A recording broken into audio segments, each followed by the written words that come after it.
Tidak ada yang tiba-tiba. Kan kebetulan aja teman-teman lihat. Saya kan silaturahmi bolak-balik. Kebetulan tadi makan siang sama-sama. Ngobrol aja sebentar. Anda juga lihat kan, nggak lama.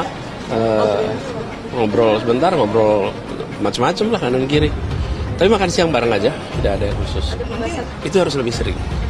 Sehingga kita juga kalau ada sesuatu yang bersifat silaturahmi, tidak kemudian dianggap sebagai sesuatu yang aneh.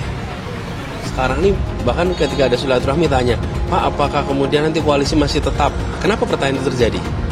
Saking jarangnya terjadi silaturahmi antar yang berbeda pilihan. Sehingga ketika berbeda pilihan ada silaturahmi, seakan-akan pecah nih ya. Enggak. Yakin tidak ditersangkakan karena ada kasus yang sebenarnya jauh lebih harus kita pay attention ya. Kasus seperti BTS itu ternyata banyak sekali yang terlibat dan bisa dicokok ya. Oke, Denpasar CNN Indonesia, Ketua Umum Partai Nasdem Surya Paloh yakin Anies Baswedan tidak akan ditetapkan sebagai tersangka oleh KPK di kasus dugaan korupsi penyelenggaraan Formula E. Sebelumnya kabar Anies bakal jadi tersangka diucapkan mantan Wamenkumham Denny Indrayana. Menurutnya penetapan tersangka dilakukan untuk menjegal Anies maju di Pilpres 2024. Dan apa yang dikatakan Denny itu dia doakan agar terbalik selalu begitu ya. Dengan segala penghormatan saya pada Denny, saya tidak punya keyakinan ke arah itu. Saya pikir tidak ada, ucap Paloh di kantor DPW Nasdem Denpasar. Paloh mengaku selalu optimistis dengan keputusannya mendukung Anies Baswedan sebagai bakal calon presiden. Meski banyak kabar miring tentang penjagalan Anies, ada bahagian daripada kedunguan, kebodohan yang ada pada detik. Tapi apalah itu artinya dibandingkan dengan sebuah sistem dan values niat baik untuk membangun bangsa dan negara ini.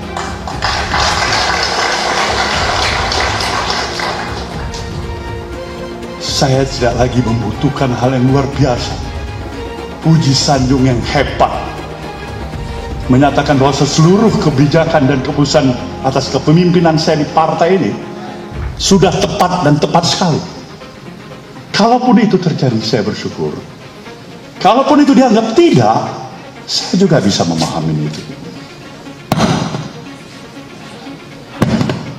Tapi hal yang menjadi tingkat kepedulian saya yang paling utama, terlalu mahal sebuah nilai persatuan.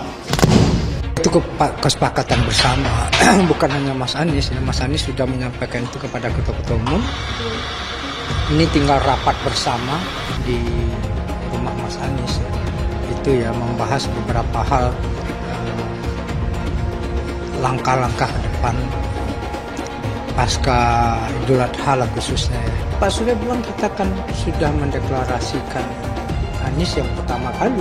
Tentu terkait dengan cawapres kita dalam koridor tetap memberikan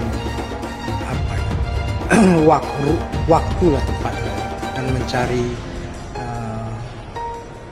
momentum yang presisi kapan itu akan kita umumkan. Tapi deadline-nya kan sudah ada ya, 16 Juli maksimal. Dan kita akan lihat juga ini kan dinamika toko sebelah aja masih belum final juga. Tentu itu juga menjadi preferensi. Kita tidak bisa bertepuk sebelah tangan, kita tidak hidup di ruang yang hampa udara. Tentu dialektika itu menjadi penting. Paloh tetap ingin berpikir positif. Menurutnya, selama ini kompetisi memang tidak selalu berjalan dengan adil. Tidak selamanya kompetisi kita kompetisi yang sehat. Kita ingin berupaya membangun sebuah kompetisi yang sehat, kompetisi yang harmoni. Tapi realitanya itu perlu kita perjuangkan terus-menerus dan tidak gampang, kata dia. Partai Nasdem tergabung dalam Koalisi Perubahan untuk Persatuan bersama Demokrat dan PKS. Mereka sepakat mengusung Anies Baswedan sebagai bakal calon presiden di Pilpres 2024. Namun tersiar kabar bahwa KPK akan menetapkan Anies sebagai tersangka agar tidak maju di Pilpres 2024. Mantan Wamenkumham Denny Indrayana yang menyatakan hal tersebut. Wakil Ketua KPK Nurul Gufron belum mau bicara banyak.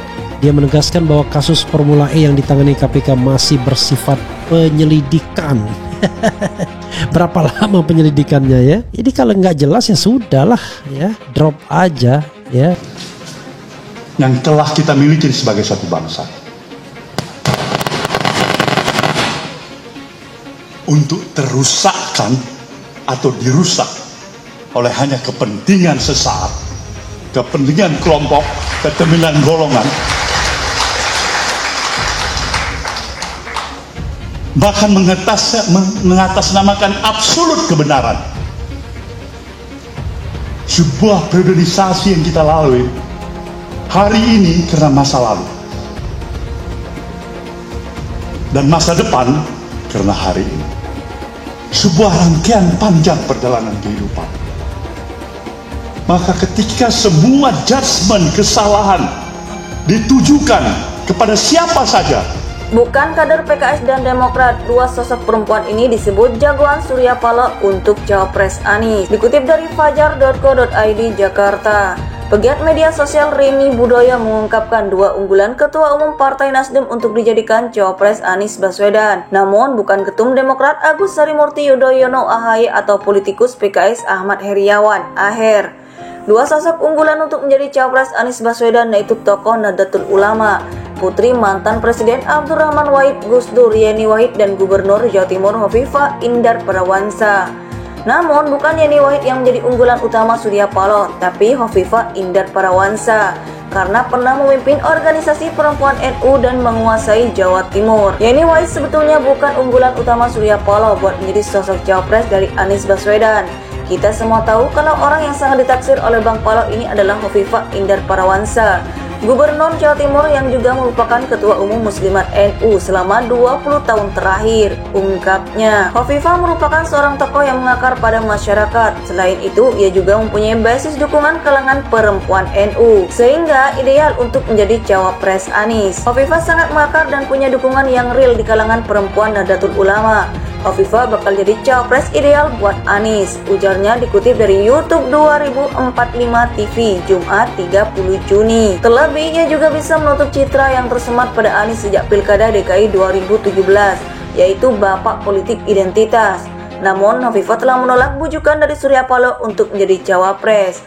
Dia bisa menutup citra Anies sebagai bapak politik identitas. Dia bisa menarik suara kaum perempuan, khususnya para ibu-ibu. Dan juga dia ini bisa menguasai suara di Jawa Timur, provinsi dengan jumlah suara terbanyak kedua setelah Jawa Barat, ujarnya. Tapi untungnya Hovifah sudah menolak rayuan dari bujukan bertubi-tubi dari Bang Paloh.